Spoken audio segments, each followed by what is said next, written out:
The Three Sillies. Once upon a time there was a farmer and his wife who had one daughter, and she was courted by a gentleman. Every evening he used to come and see her, and stop to supper at the farmhouse, and the daughter used to be sent down into the cellar to draw the beer for supper. So one evening she had gone down to draw the beer, and she happened to look up at the ceiling while she was drawing, and she saw a mallet stuck in one of the beams. It must have been there a long, long time, but somehow or other she had never noticed it before, and she began thinking. And she thought it was very dangerous to have that mallet there, for she said to herself, suppose him and me was to be married, and we was to have a son, and he was to grow up to be a man, and come down into the cellar to draw the beer, like as I'm doing now, and the mallet was to fall on his head and kill him, what a dreadful thing it would be. And she put down the candle and the jug, and sat herself down and began crying. Well, they began to wonder upstairs how it was that she was so long drawing the beer, and her mother went down to see after her, and she found her sitting on the settle crying, and the beer running over the floor. "Why, whatever is the matter?" said her mother. "Oh, mother," says she, "look at that horrid mallet.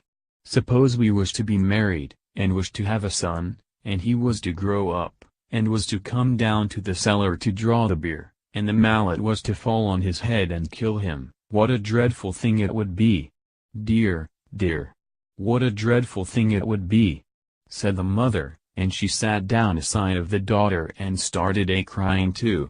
Then after a bit the father began to wonder that they didn't come back, and he went down into the cellar to look after them himself. And there they too sat crying, and the beer running all over the floor. "Whatever is the matter?" says he. "Why," says the mother, "look at that horrid mallet. Just suppose, if our daughter and her sweetheart was to be married, and was to have a son, and he was to grow up, and was to come down into the cellar to draw the beer, and the mallet was to fall on his head and kill him, what a dreadful thing it would be. Dear, dear, dear. So it would," said the father, and he sat himself down aside of the other two, and started crying. Now the gentleman got tired of stopping up in the kitchen by himself, and at last he went down into the cellar, to see what they were after, and there they three sat crying side by side, and the beer running all over the floor. And he ran straight and turned the tap. Then he said, "Whatever are you three doing, sitting there crying, and letting the beer run all over the floor?" "Oh," says the father, "look at that horrid mallet. Suppose you and our daughter was to be married, and was to have a son, and he was to grow up, and was to come down into the cellar to draw the beer, and the mallet was to fall on his head and kill him." And then they all started crying worse than before. But the gentleman burst out laughing, and reached up and pulled out the mallet, and then he said, "I've traveled many miles, and I never met three such big sillies as you three before, and now I shall start out on my travels again, and when I can find three bigger sillies than you three, then I'll come back and marry your daughter." So he wished them goodbye, and started off on his travels, and left them all crying because the girl had lost her sweetheart. Well, he set out, and he traveled a long way, and at last he came to a woman's cottage that had some grass growing on the roof. And the woman was trying to get her cow to go up a ladder to the grass, and the poor thing durst not go. So the gentleman asked the woman what she was doing. "Why, look she said, "look at all that beautiful grass. I'm going to get the cow onto the roof to eat it. She'll be quite safe, for I shall tie a string round her neck, and pass it down the chimney, and tie it to my wrist as I go about the house, so she can't fall off without my knowing it." "Oh, you poor silly," said the gentleman, "you should cut the grass and throw it down to the cow." But the woman thought it was easier to get the cow up the ladder than to get the grass down, so she pushed her and coaxed her and got her up, and tied a string round her neck, and passed it down the chimney, and fastened it to her own wrist. And the gentleman went on his way, but he hadn't gone far when the cow tumbled off the roof, and hung by the string tied round her neck, and it strangled her. and the weight of the cow tied to her wrist pulled the woman up the chimney, and she stuck fast halfway and was smothered in the soot. Well, that was one big silly.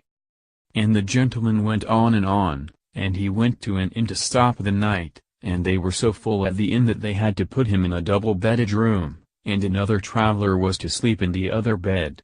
The other man was a very pleasant fellow, and they got very friendly together, but in the morning, when they were both getting up, the gentleman was surprised to see the other hang his trousers on the knobs of the chest of drawers and run across the room and try to jump into them, and he tried over and over again and couldn't manage it, and the gentleman wondered whatever he was doing it for.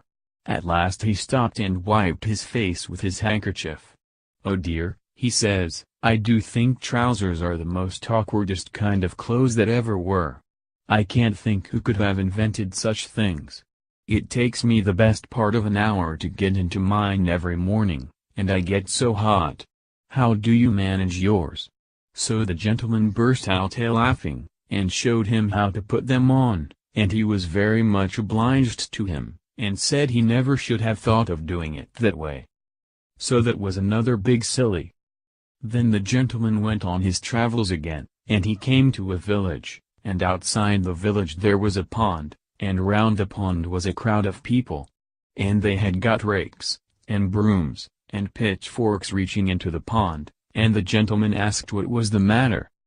"Why," they say, "matter enough. Moon's tumbled into the pond, and we can't rake her out anyhow." So the gentleman burst out laughing, and told them to look up into the sky, and that it was only the shadow in the water. But they wouldn't listen to him, and abused him shamefully, and he got away as quick as he could. So there was a whole lot of sillies bigger than them three sillies at home.